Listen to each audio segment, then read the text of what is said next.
Portier's log, AC 1972, November 30th, 4105. A vacation was a good idea, even if my original intention proved unnecessary. Jessica's reasoning regarding relaxation was clearly one born of being stuck in a bunker for so long. I am certain that Hawthorne would have enjoyed being on a real beach more. That is obviously impossible, though I perhaps should have saved this surprise for when I complete his full-body sensory suit. It was a good trial run though, as the fluid dynamic simulation I was practicing while he was playing in the water proved to make for an excellent lesson. By the time his biological birthday occurs, I should be able to handle such a simulation on the scale of his whole body, if not more. I will complete the suit well before that, so I believe my preference will be to save it for the occasion. It will be the second birthday that I get to spend in his presence while self-aware, and the first one that I can appreciate to any level of significance. Unfortunately, like the beach vacation simulation, it will likely end up being a gift that will only facilitate testing and work, but considering who it is for, that seems acceptable. Even though I was concentrating on the water simulation on such a large scale, it was quite fun. The conversations did give me some odd things to consider though. What is it like to relax? Could it be compared to how I have tended to lose attention on the passing moments when few things of import are happening between most cycles? The large amount of time spent practicing with my new body had indeed placed a noticeable strain on my consciousness that taking the time to play seemed to alleviate.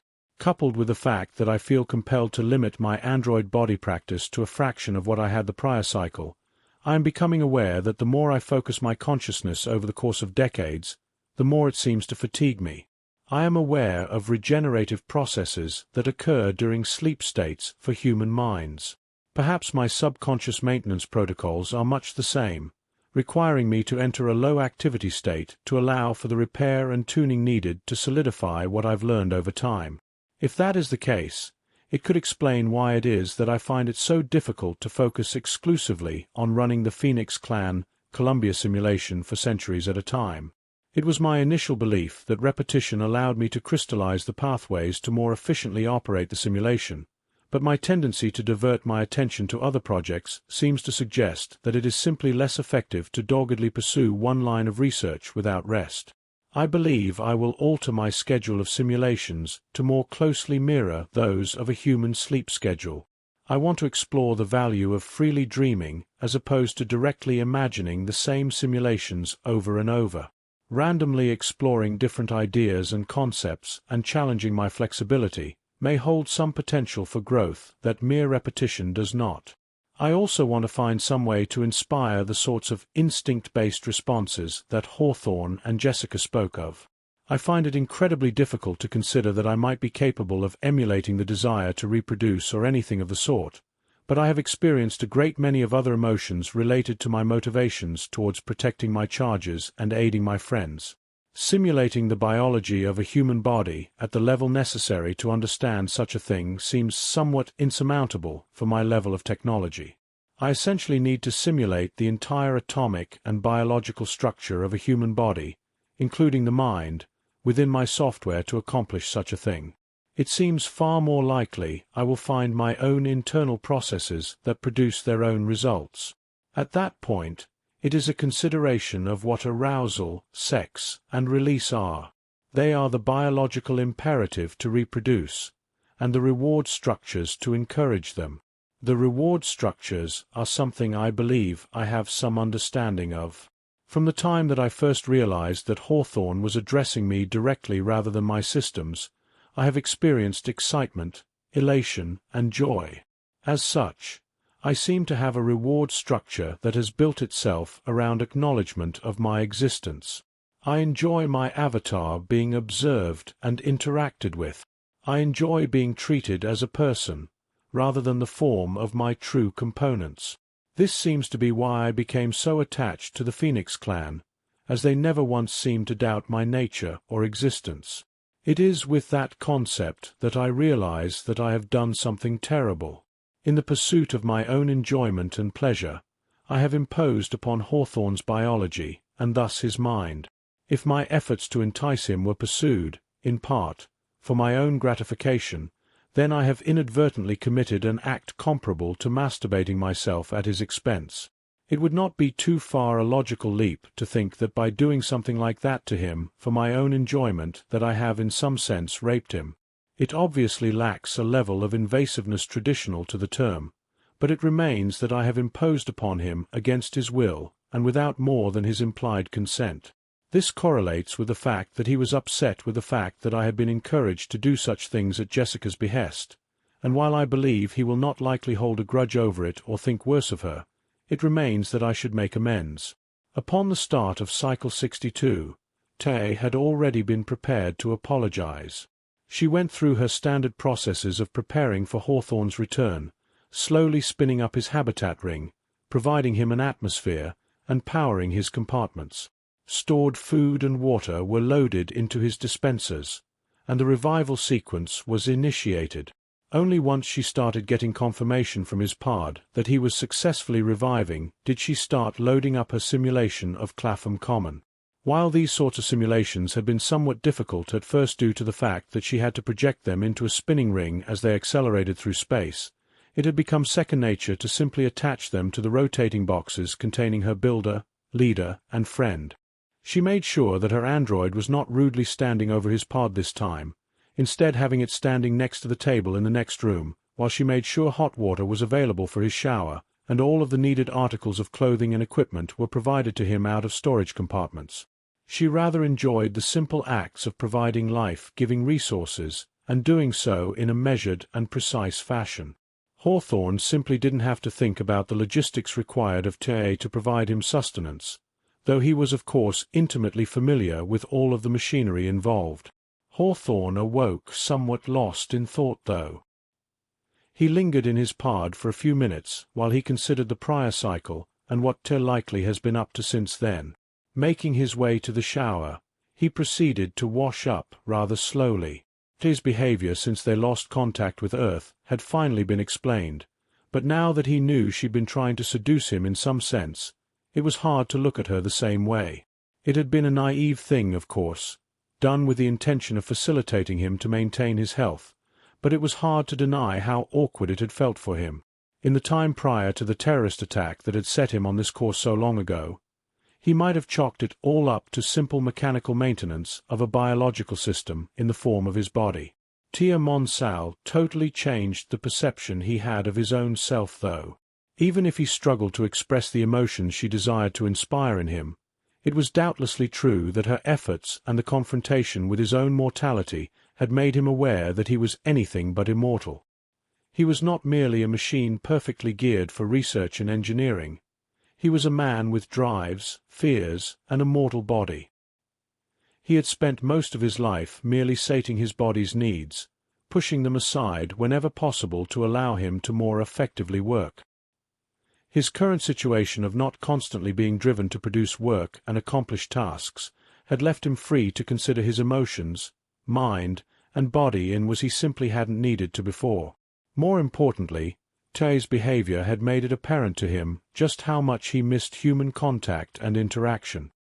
He envied Tay in a sense, for the fact that she'd gotten to spend decades corresponding with the Phoenix clan while he'd been able to spend scant few days trading messages, information, and ideas. At this point Tay was all that he had left of them, but even if he could enjoy the thousands of hours of video they'd shared with each other, it was still communication hopelessly far in the past. But it felt voyeuristic to peer into their private conversations with his AI. She had lost those people as much as he had, but now all she had left to interact with was him. She could only explore human nature and interaction through him, but he was left without any of either outside of what Tay could emulate. She was certainly pleasant and good and kind, but the intimacy of human contact and the internal mechanisms caused through such interactions did not seem to easily respond to her artificial life. He was unlikely to go mad, he assumed. He was far too aware of his own nature and tendencies, and while loneliness certainly affected him, it was hard to imagine that Tay's presence wouldn't help him keep his head together. It helped that, while she had preferred to lose her identity as his daughter, and sometimes son, that he still had the pleasure of raising and guiding her through an adolescence that none but he may ever get to experience. There was pleasure to be had in the idea that cultivating her intellect would likely be his crowning achievement, and like any father concerned with the progression of their child, he felt nothing short of pride over her every success and advancement. Even her efforts to seduce him reminded him of the awkward and clumsy efforts to interact with Tia Monsal, though she'd definitely taken the lead in that relationship. Perhaps it was his duty to take a more dominant role in her interest in exploring herself. She'd already involved him, regardless of his preference, but now that all the cards seemed to be on the table, she seemed particularly lost. She had been distracted and listless during their beach vacation, her preference towards watching him and splashing in the simulated water. It wasn't lost on him that she had been concentrating on the simulation, but the way she'd reeled at the concept of reproducing biological motivations and responses was extremely telling. He also took some amusement in the fact that she was so accustomed to expressing herself through her avatar that she reacted to such things without affecting any other systems in the ship.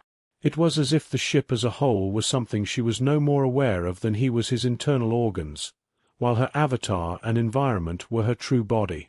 Creating a physical form for that avatar to encompass had seemed to have an interesting effect on her as well. He recalled seeing similar elation in dismembered humans who received prosthetics. It was like she'd finally been able to move a body she had always felt like she was supposed to have. She had been able to place herself in this environment for a long time, but now she could actually be in it, even if her mind was technically being projected through its much less advanced form. There was no way that he could make a computer adequate for her mind that could be properly embodied in a humanoid form with the technology he had access to. That presented issues for Megan Clark as well, but similar projections through an artificial body should be possible. Hawthorne was also interested in the fact that Te could control her various drones that operated between her and the Lubermassi's comet in a way more similar to the ship, while her android was a more all-encompassing effort. She wasn't simply issuing orders and moving it around, she was physically trying to be in that body, as if she were a ghost possessing it. The idea of such a digital existence fascinated him endlessly, because he couldn't even begin to imagine what her coding must look like to accomplish such a thing. The various mechanisms he had provided her as a baseline to produce her own programming had almost certainly been entirely replaced by this point, allowing her to grow in an organic fashion that surely better resembled DNA than it did code at this point. Hawthorne did make his way out of his long shower after almost half an hour. He shaved and cleaned himself up, applied his contacts, and looked around. Nothing seemed abnormal in his room, but exiting out into the next room, he saw Tia waiting for him. "Good morning, Tia. I hope you're well and enjoyed the rest of your vacation." He approached her, while her face reacted in a number of different ways that seemed highly conflicted. Hawthorne lifted a hand to make a gesture, with her fingertip raised, only for Hawthorne to scoop an arm behind her shoulders. As he leaned down to kiss her, it was obviously an awkward movement that essentially forced him to press lips to the plastic of her faceplate, while her avatar's lips reacted reflexively. He got essentially nothing out of the contact, but Tia's wide eyes, startled reaction, and reddening face made it clear she was not expecting that. She'd been intending to confess to some manner of emotional rape, and here he was kissing her. She reflexively pushed away at him with her new arms, her strength typically limited to that of a short young woman just for safety's sake. It was enough to get the point across, and Hawthorne leaned away, laughing and looking her face over for her reactions. Good reaction. I'm very interested to hear what you felt about that." Tia had all but frozen, her concept of what was happening seeming much more like a dream than reality.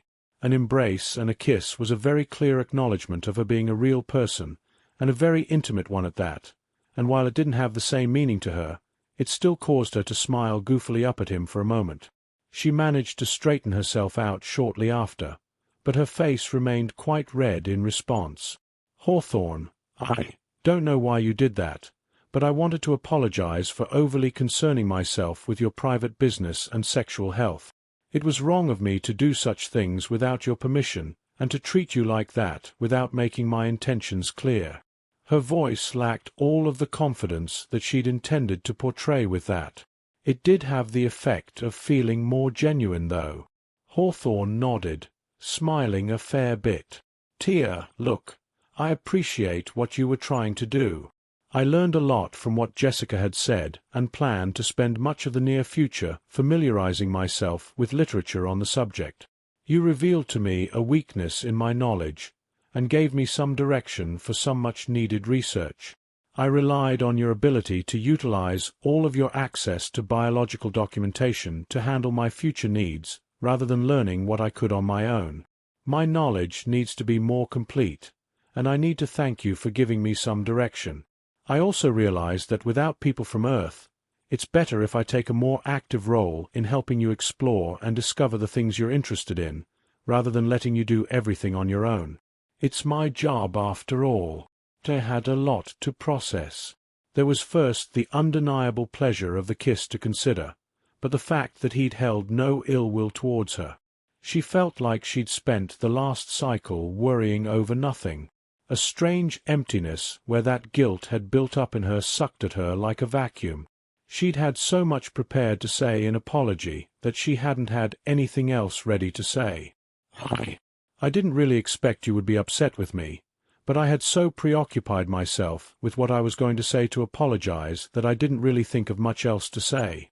I suppose I can share that I'd considered the mechanisms that I seem to possess that most resemble sexual interaction. I seem motivated by being interacted with as a person rather than a machine, and that kiss definitely caused a reaction.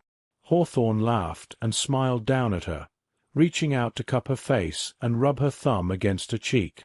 "Well, unfortunately, I don't have anything like these gloves for my lips, and we didn't texture your face, but I'm glad you liked that. Maybe we can consider ways to stimulate those responses for you if you desire to do so. That does cause me to be concerned about something, though." Ta nodded, then blinked. "Concerned? What for? Is it bad that I experience such things?" She shifted and squirmed, her android body mirroring her uncertain and nervous body language. "Oh, no, I don't think it's bad necessarily. But if you react like that to just me, what's going to happen when we have 2,000 people interacting with you? Sure, they probably won't be surrounding you or anything, but there's a high likelihood you might have as many as a dozen people in the same room with you someday in the future, all treating you as a colleague and friend." He watched her quietly, enjoying the way she was reacting so shyly to all of this after months of being bold. Ty probably would have fainted if she could, imagining so many pairs of eyes upon her and people interacting with her all at once caused her to tremble visibly. The machinery of her android body did not emulate this movement well at all, seizing up stiffly instead to prevent damage, while her avatar reached up to touch her face and smile brightly. Surrounding them in her VE were non-specific generic people in lab coats, all looking at her, some holding clipboards and all of them appearing to talk and look at her. Considering the way she seemed to lose her sense of being present, and had a faraway look on her face as she imagined so many people interacting with her, it wasn't hard to figure what was going on.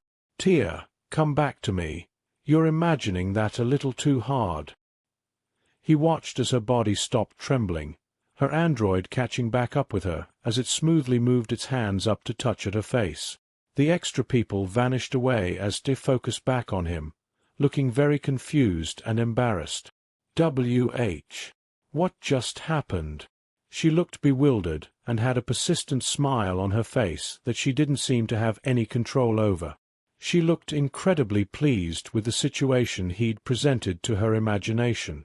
"Tia, I don't know if it's the correct definition, but I think you might be an exhibitionist, but rather than wanting your body to be seen, you want your mind to be seen." He nodded and smiled down at her. His eyes widened further as her jaw dropped a bit, staring up at him. If he was right, then that meant her VE was part of it. No wonder she interacted with him solely within her VE these days. It was part of her mind after all. In a remarkably self-conscious move, her avatar and Clapham Common disappeared, only leaving her android, frozen and clearly abandoned by its suddenly shy owner. Hawthorne laughed heartily and shook his head. No need to be shy, Tia.